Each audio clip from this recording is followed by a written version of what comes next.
Juvy Lizette'ga metafursta örüyor. Juvy, can you hear us? Hello? Yes, I can hear you. Okay, wonderful. Thank you, Juvy, for accepting our invitation, and we're very happy to have you in our conference. This time around, this is our 10th conference, and we would like to express our gratitude to share your knowledge and expertise in this field. So I'm going to introduce in English brief about your bio, and then we will move on to your presentation, which you have already sent to us. Would that be all right? Yes, thank you, and it's my pleasure. So now we are inviting Juvy Lizette Gervacio to our conference. She holds a PhD in education and is the director of the Center for Open and Digital Teaching and Learning of the University of Philippines Open University. She is also an assistant professor and former program chair of the Master of Public Management program of University of the Philippines Open University. She has served as one of the research coordinators for the Asia-Europe meeting for lifelong learning, and is also an external collaborator for the International Training Center, International Labor Organization, on various capacity development programs for trade unions in Asia and the Pacific region since 2021. She was a visiting scholar at Chulalongkorn University from July to September 2024, where she conducted a workshop on learner-centered learning and research on AI. Her research publication includes several journal articles and book chapters in online learning, lifelong learning, capacity development, and public administration. She also obtained her Master's Arts in Demography and Bachelor Arts at the University of Philippines. Her dissertation was about in education and ICT learning at the Universitat Oberta de Catalunya in Barcelona, Spain, and Masters of Public Management from the Universitat Potsdam in Germany. So thank you very much. Now here we will welcome our presentation from Juvy. Good morning, everyone. Thank you for inviting me to your conference. It is my honor to be part of this gathering of educators in Mongolia. I am now zooming from the Philippines, and I hope you will be able to learn something from my presentation. The title of my paper is on learner-centered learning, co-creating the future of education. Winston Churchill said, "I am always ready to learn, although I do not always like being taught." And I'm sure as adult learners, we also feel the same, right? So we have to also think about our learners if they really want to be taught as well. So let's now discuss, what does successful learning look like in your own classroom? You have to think about it. Why learner-centered learning?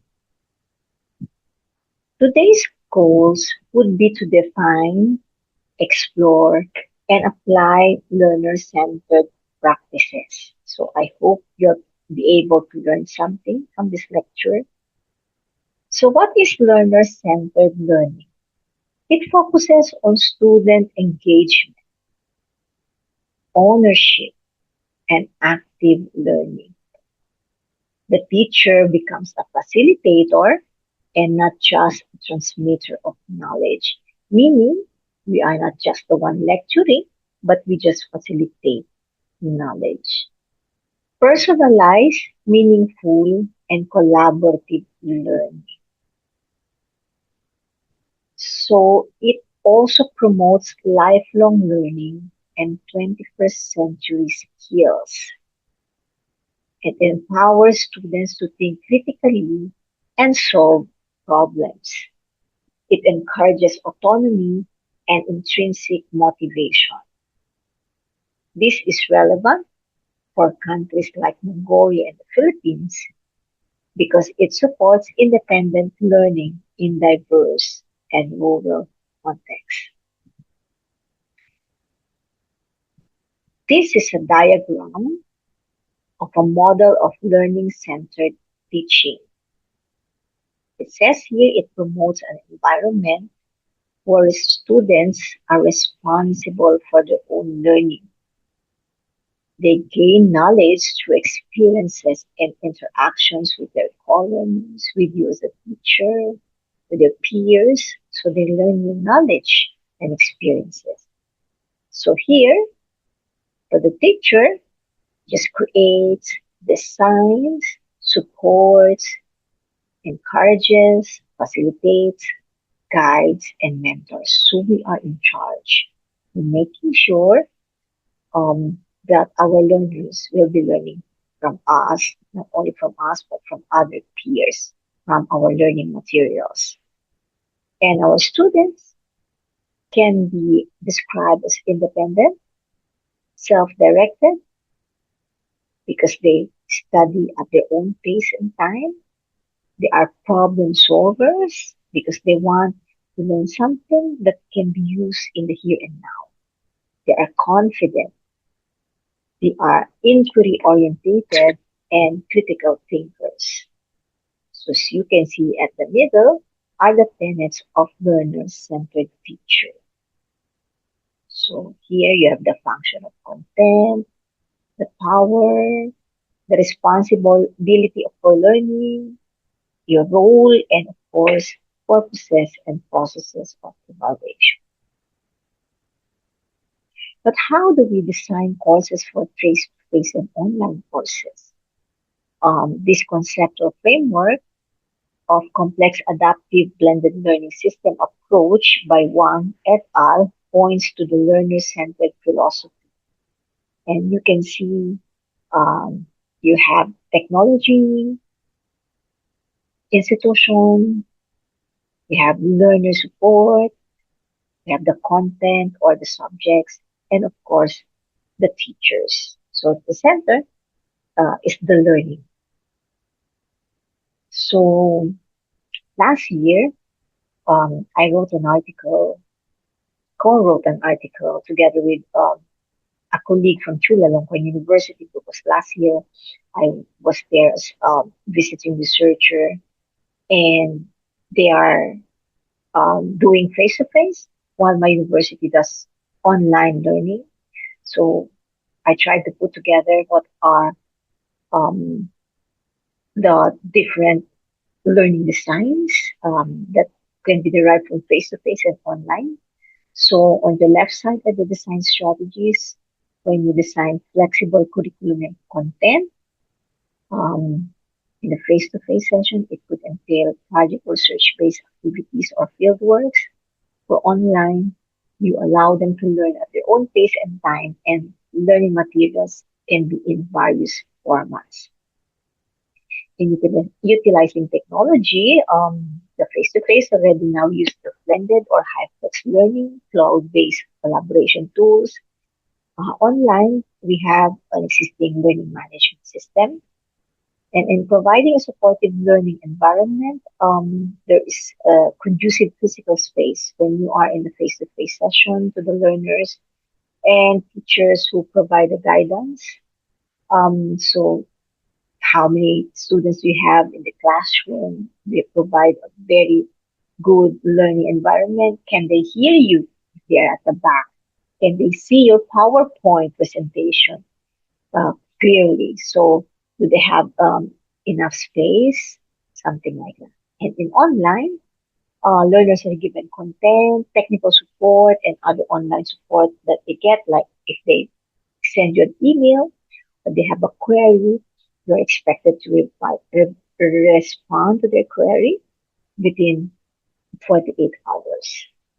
And then in designing assessments with timely feedback, it could be in the face-to-face session, they could be in the form of quizzes, class discussions, or peer reviews, or on-the-job training.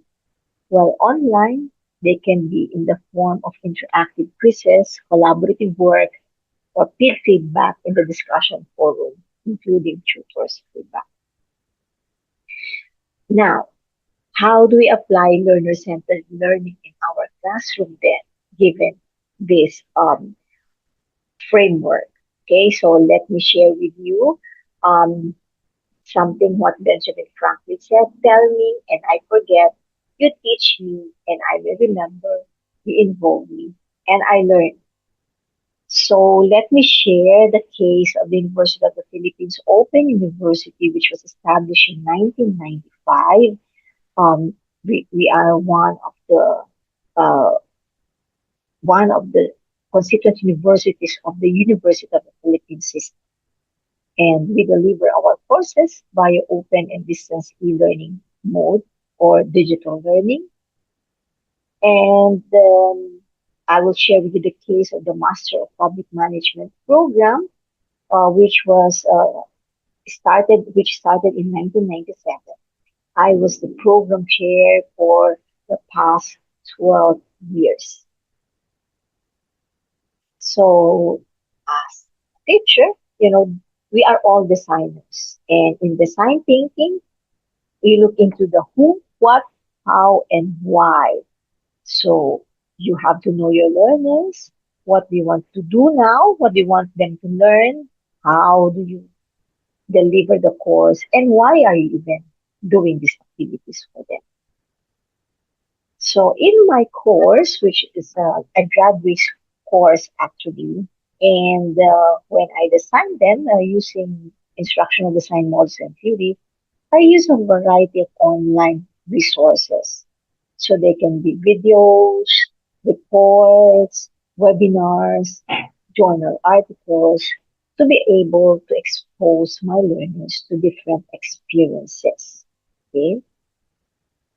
And here are some examples of the videos that I ask them to watch.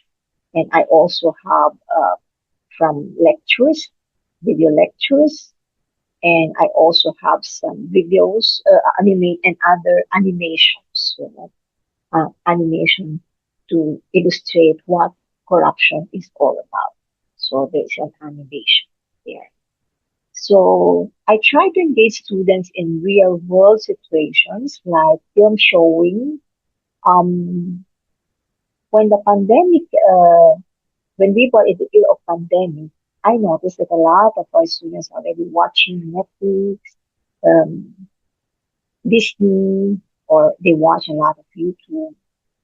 And so I said, okay, I would like to redesign my courses so that they will also be watching videos.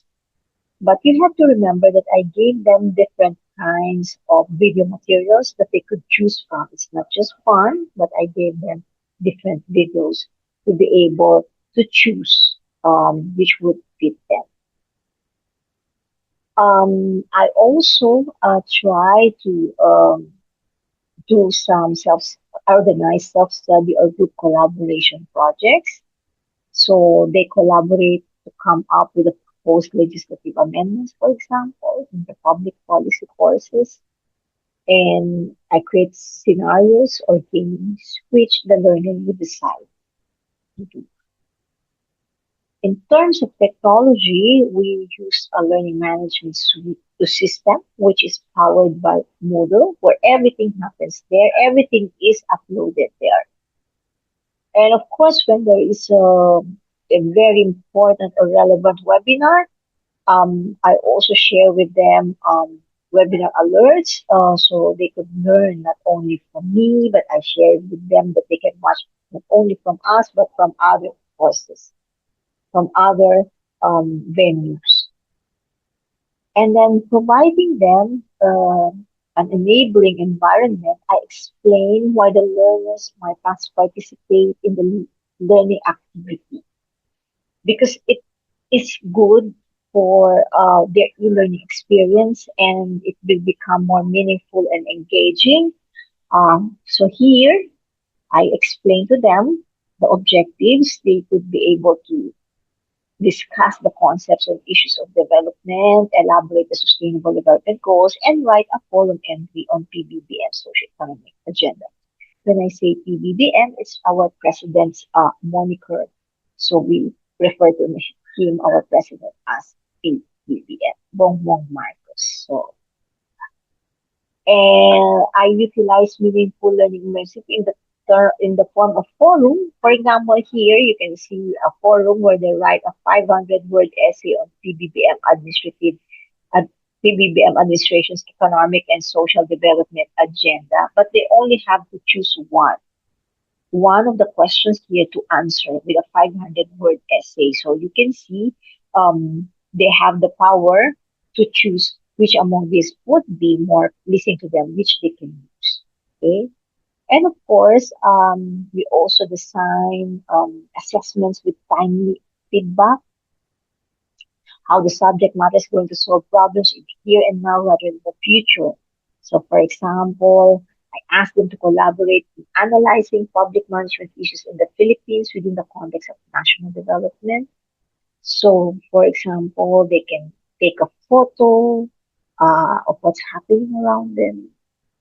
Then they can analyze at any sustainable development goal that they are very familiar. Now, those are some of the examples on how I design my courses. And now let's proceed to challenges. Of course, there are challenges. It's not really a smooth sailing uh, methodology, but this can be a problem when you're referring to large classes. But now, of course, with the use of AI, we are now trying, for example, to look into how AI can provide immediate feedback. For example, we use learning management system. If you use quizzes that can be automatically be checked, so they know how they fare in those kinds of assessments. But of course, those are formative assessments really, and not summative assessments. So we are also there are some colleagues of mine who are trying now to use um, AI for assessment of essays. So they're still trying to assess that. And then we have limited access to internet technology in rural areas. In the Philippines, for example, there are some areas where e- electricity is not present, so it's still a challenge, especially in the islands. We have many islands in the Philippines. So in some islands, there's no electricity sometimes due to bad weather. And then, of course, internet. Internet could be slow and expensive. Data is very expensive. So um, it gives also the digital divide is also a problem. And of course, you also have this traditional exam focused mindset of most, a lot of the teachers who still think to, um, we have to do this exam for everyone else. The same exam is used, the same people, because at the end of the day, we should be able um, to assess them using the same rubrics. Okay? And what are the opportunities? We have strong community ties that support peer learning. And then we have the promotion of student-centered learning. Lately, these are some concepts that are very important now. And of course, teachers' creativity in adapting to local needs. So, as mentioned to you a while ago, I've always been trying to imagine um, uh, assessments or the way I deliver my courses. I even made I had an article on available in Springer on the University of the Future. How you design so that the your courses so that your learners will develop skills that do not even skills that are relevant for the future. So that's all. In the end, we retain from our studies only that which we practically apply. So thank you very much, and I would be ready to answer questions from the floor. Thank you. Juvy, can you hear us? Yes, I can hear you. All right, thank you. So now we are, thank you for your presentation. Now I'm opening questions to the floor and also our live online participants. Conceptual framework We have of complex 5 minutes. adaptive blended learning systems. We have 5 minutes to ask questions from Juvy. So do you have questions, please?